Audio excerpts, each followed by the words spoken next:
கிழங்க மீன் வந்துட்டு 3/4 கிலோ வாங்கி மஞ்சத்தூள் போட்டு 3 வாட்டி அலசிட்டு தனியாக எடுத்து வச்சுருக்கேங்க. குழம்பு வைக்கிறதுக்கு 4 தக்காளி, 2 வெங்காயம், மிளகாத்தூள், எண்ணெய், தேவையான அளவு உப்பு, தேவையான அளவு மஞ்சத்தூள், கொத்தமல்லி, கருவேப்பிலை பேஸ்ட்டு, அப்புறம் புளி கரைசல்.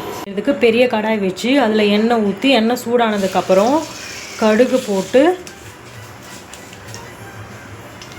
நல்லா பொரிஞ்சு வந்ததுக்கப்புறம் வெந்தயம் போட்டுக்கலாங்க. நம்ம கருவேப்பிலை போட்டு வெங்காயம் வந்துட்டு நல்லா பொன்னிறமாக வந்ததுக்கப்புறம் இப்போ நம்ம இஞ்சி பூண்டு பேஸ்ட்டு போட போகிறோம். நிறைய இஞ்சி பூண்டு பேஸ்ட்டு போட்டால் நல்லா இருக்காதுங்க. அதெல்லாம் நமக்கு தேவையான அளவுக்கு இப்போது இஞ்சி பூண்டு பேஸ்ட்டு போட போகிறோம்.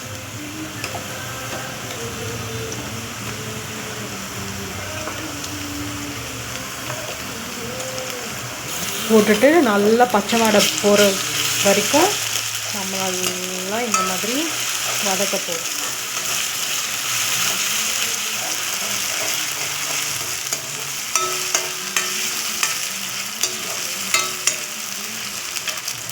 பாருங்க, பச்சை வாசனை போனதுக்கப்புறம் கொத்தமல்லி, தக்காளி ரெண்டும் சேர்த்துட்டு நம்ம போட்டுட்டு நல்லா வதக்கணுங்க எண்ணெயில்.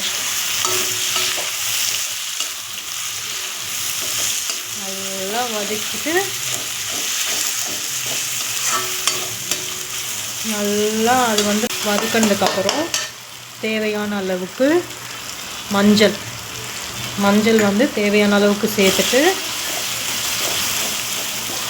அப்புறம் நமக்கு நல்ல காரம் சாப்பிடுவீங்கன்னா நீங்கள் நல்லா ஹெவியாக காரம் போட்டுட்டு தேவையான அளவுக்கு மிளகாத்தூள் காரத்துக்கு ஏற்ற மாதிரி போட்டுக்கிட்டு நல்லா இந்த மாதிரி குக் பண்ணணும். நல்லா கிளறிக்கணும். நல்லா கிளறினதுக்கப்புறம் இப்போது நம்ம புளி கரைசலை இப்போ இதில் ஊற்ற போகிறோம். இப்போ நம்ம இதில் புளி கரைசல் தேவையான அளவுக்கு சேர்த்துருக்கோம். நீங்கள் வேணும்னா தண்ணி ஆட் பண்ணுறதா இருந்தாலும் ஆட் பண்ணிக்கோங்க. நான் இதில் கொஞ்சம் தண்ணியை ஆட் பண்ண போகிறேன்.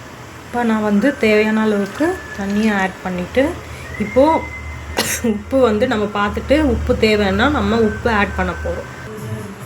இப்போ நம்ம தேவையான அளவுக்கு உப்பு கொஞ்சம் ஆட் பண்ணிவிட்டு நல்லா கலரி விட்டுக்கிட்டு உப்பு காரம் கரெக்டாக இருக்காதுன்னு பார்த்துட்டு கொஞ்ச நேரம் இப்போ ஒரு 10 நிமிஷம் நம்ம சிம்மில் வச்சுட்டு நல்லா கொதிக்க விட போகிறோம். இப்போ நல்லா கொதி வந்ததுக்கப்புறம் மீன் நான் 2ஆக கட் பண்ணி வச்சுருக்காங்க. அதை நான் சேர்க்க போகிறோம்.